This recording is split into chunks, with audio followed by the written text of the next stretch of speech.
Good morning, everybody. Today, our topic from lesson 15. Lesson number 15, economic reform. Economic reform. From this lesson, one question will become in board exam. 4 marks. 4 marks questions will become in board exam from this lesson. Lesson number 15. Today's our topic is economic reform. Good morning, everybody. Welcome to my YouTube channel. Okay, let's start. Liberalization. Liberalization means उदारीकरण. Liberalism या liberalisation it means उदारीकरण यानी उदार कर देना, खोल देना, open कर देना. It refer to the process making economic policies rules and significations of law. यानी कि कानून को, रूल्स को और इकोनॉमिक पॉलिसीज को जो मेकिंग प्रोसेस है उसको बिल्कुल क्या कर देना, ईजी कर देना, आसान कर देना. ये कहलाता है liberalisation. In this liberalisation according जो ट्रेड इन इन्वेस्टमेंट्स हैं उसको क्या कर दिया जाता है, ओपन कर दिया जाता है, इजी कर दिया जाता है. दैट मीन्स पूरे वर्ल्ड के लिए उसको सिंप्लीफाई कर दिया जाता है, जिससे जो बाहरी विदेशी कंपनियां हैं वो आपके देश में आके लिबरलाइजेशन के अकॉर्डिंग वहाँ पर स्टेब्लिश कर सके अपने आप को और अपने आप को वहाँ पर फैक्ट्री और कारखाने के रूप में स्टेब्लिश कर सके. ये हो गया आपका लिबरलाइजेशन. इट मीन्स रूल और रेगुलेशन को इजी कर देना, सिंप्लीफाई तरीके से देखा जाए तो. ओके, और इसमें ट्रेड एंड इन्वेस्टमेंट को प्रोवाइड किया जाता है लिबरलाइजेशन के अकॉर्डिंग. सेकेंड टॉपिक है प्राइवेटाइजेशन यानी कि निजीकरण.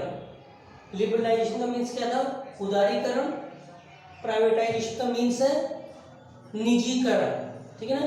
तो it refer to the act of transferring ownership property और business from the government to the private sector. Privatisation में क्या किया जाता है, निजीकरण किया जाता है. इसके अंतर्गत ऐसा एक्ट बनाया जाता है, ट्रांसफर किया जाता है जिसमें जो ओनरशिप होती है, मालिकाना हक होता है और प्रॉपर्टी का जो और बिजनेस का जो अधिकार होता है वो गवर्नमेंट को छोड़कर किसको दे दिया जाता है, प्राइवेट सेक्टर को दे दिया जाता है. इसको बोलते हैं प्राइवेटाइजेशन. इसके तहत जितनी भी कंपनियां होती है, फैक्ट्री होती है, कारखाने होते हैं, उनके मालिक कौन होते हैं, वो प्राइवेट होते हैं यानी इंडिविजुअल्स होते हैं, निजी होते हैं. गवर्नमेंट का कोई उसमें इंटरफेरेक्शन नहीं होता है. तो ये क्या कहलाता है, privatisation. It provided more opportunity compare to public sector. यानी कि प्राइवेटाइजेशन में ज़्यादा अवसर है, ज़्यादा अपॉर्चुनिटी है compare to public sector. Because जो पब्लिक सेक्टर होगा उसमें गवर्नमेंट एम्प्लॉय होते हैं और जो प्राइवेट सेक्टर होता है उसमें इंडिविजुअल और प्राइवेट एम्प्लॉय होते हैं, जिनसे ज़्यादा वर्क प्राइवेट सेक्टर करवाता है, उनको टारगेट दिया जाता है. इसकी वजह से वहाँ पर प्रोडक्शन ज़्यादा होता है. इस वजह से प्राइवेटाइजेशन आज के समय में सबसे ज़्यादा मोस्टली हो रहा है. और ये जो लिबरलाइजेशन है, प्राइवेटाइजेशन है और ग्लोबलाइजेशन. ग्लोबलाइजेशन मीन्स वैश्वीकरण यानी कि पूरा वर्ल्ड एक गांव बन जाता है. यानी कि इट मीन्स कहीं के भी लोग कहीं पर भी व्यापार कर सकते हैं, इंडिया के, अमेरिका में, जापान में, कनाडा में. इसको बोलते हैं ग्लोबलाइजेशन यानी कि वैश्वीकरण.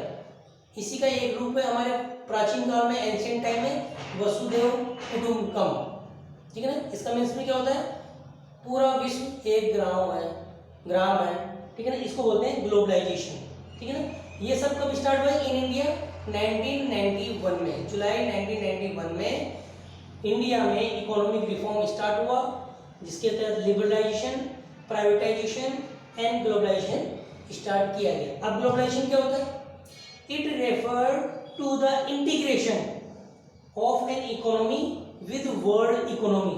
यानी कि इसके तहत, ग्लोबलाइजेशन के तहत आपके अपने देश की इकोनॉमी को वर्ल्ड की इकोनॉमी के साथ, वर्ल्ड के अन्य देशों के साथ इंटीग्रेट किया जाता है, उसको कनेक्ट किया जाता है, जोड़ा जाता है, जो कि इंटरडिपेंडेंस होती है यानी कि एक दूसरे पर निर्भर होती है. इसको बोलते हैं ग्लोबलाइजेशन. यानी कि इंडिया में जो प्रोडक्शन होता है वो मटेरियल आप अमेरिका में, जापान में, जर्मनी में सप्लाई कर सकते हैं, और जर्मनी, जापान, अमेरिका में जो प्रोडक्शन होता है उस मटेरियल को हम यहाँ पर इंपोर्ट कर सकते हैं। इसी को बोलते हैं ग्लोबलाइजेशन, यानी कहीं पर भी प्रोडक्शन हो, कहीं पर भी सर्विस प्रोवाइड हो, वो दूसरे देश में प्रोवाइड की जा सके, इसको बोलते हैं ग्लोबलाइजेशन। ये एक दूसरे पे डिपेंडेंट होते हैं, यानी कि पूरा विश्व क्या हो जाता है, एक गांव बन जाता है, वसुधैव कुटुंबकम की भावना उसमें डेवलप हो जाती है। इसके तहत क्या होता है, ग्लोबलाइजेशन के तहत ट्रेड अक्रॉस बॉर्डर, यानी कि ट्रेड होता है, व्यापार होता है अक्रॉस द बॉर्डर, यानी कि बिना किसी बाधाओं के एक दूसरे देशों में कनेक्ट होते हैं, बिजनेस करते हैं, तो कंपनी इस्टेब्लिश करते हैं। और इसमें सबसे ज़्यादा मोस्ट इम्पोर्टेंट जो रोल होता है वो होता है मल्टीनेशनल कंपनीज।